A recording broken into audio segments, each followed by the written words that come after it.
Welcome back to the Sports Source. Right now, you can get more content from us than ever before. You get the Sports Source Saturday kickoff. That is Saturdays at 11 a.m., and we are within a month now.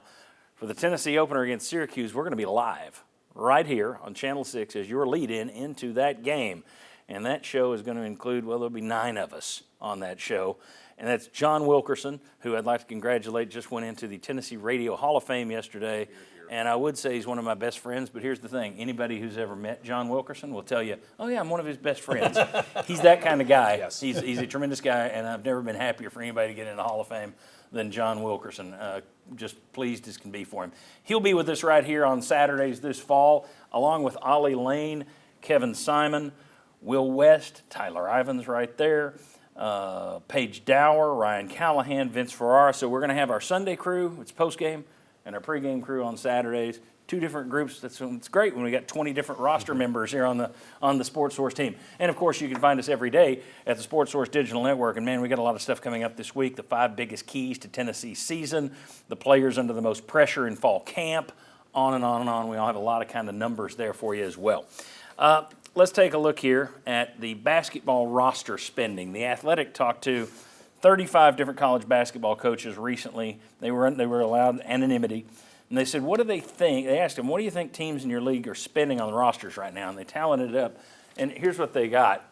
The SEC, number 1, by the way. ACC schools spending about $8 million per roster. Big East, about $8 million. Big Ten, about $8.5. Down there, SEC, $9.7 million. Almost $10 million on basketball right now. Holy smokes, that is a huge number. Now, this is also a year, we were just talking about it off camera here, this is a year where people were trying to get their deals in ahead of the House settlement. So you've got NIL mixed in here, you've got revenue sharing that's coming into this. But $10 million a year on basketball, that is something. And the fact that the SEC is that far ahead of everybody else on that list surprised me. Anybody else, any other takeaways? It's staggering. Were you surprised or no? Am I the only one that was like, wow? When I heard the report at the beginning of the season that there were 10 programs who allegedly had over a $10 million total bottom line, I thought, okay, let me see how it looks as a conference as a whole. Now starting to see the end results, allegedly some of those numbers. Well, I think we're not going to have a lot of what I would predict is this upcoming NCAA tournament, no matter what the expansion, I bet there's not going to be nearly as many upsets, and it's going to be pretty much chalk all the way through. Yeah, the surprise I would take is that basketball really matters to a lot of schools in the ACC and the Big Ten. We know that. And for the SEC, about 10 years ago, somewhere in that range, the league said, hey, we got to get better. And the league likes to say it just means more. Basketball means more to the league than it did a decade ago. And they're backing that up with their investment. They must be betting on NCAA tournament money, aren't they? Well, you just got a record last year. Exactly, to be spending that much. Divide that into how many, what are you to do that with each player? I just, to go back earlier in the show, Vanderbilt can barely sell its football program to fund its basketball program after we had the, $255 million valuation. Yeah. That is stunning to me. Can we go ahead and put that graphic back up there? It's the last time. It's the last graphic of the day, so it's the last time I'm going to throw you there. Our director Mahesh does a great job for me. There we go. The mid majors. There it is. About $2 million per, and the low to mid majors about $500,000. Oh, Bye-bye to the Cinderella story.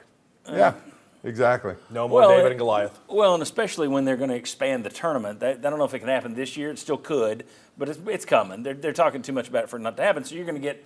It'll be much more of the SEC and the Big Tens getting in, and fewer of the little guys will make up part of that. They'll have a smaller percentage of the actual tournament body, which means, in addition to we don't have the roster anymore, you also don't have as many slots. So the Cinderella days are going to an end. I just remember shaking my head when I saw that Mike White's program in Georgia got in this year over some of those other programs like in the A-10 who I thought were more deserving, only for them to get wiped by Gonzaga by 30 points in the first round. So for those of you who needed to see more Power 4, Power 5, Power 6 schools in, you got your wish. Well, they act like that's what people tune in for. And it's like, well, they do late in the thing.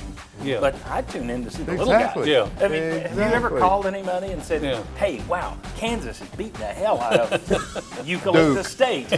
No, you don't. But if Eucalyptus State is beating Then Kansas, you're on the everybody's phone, you're texting. get over, Get turn to it on. True TV. Exactly, turn it on right now. So. No, that makes that first 4 days of that. See you, Bob. See you, Chuck. See you, Josh. See you, Tyler. Thanks to all. See you next week. Thanks to our sponsors. Get out and visit them.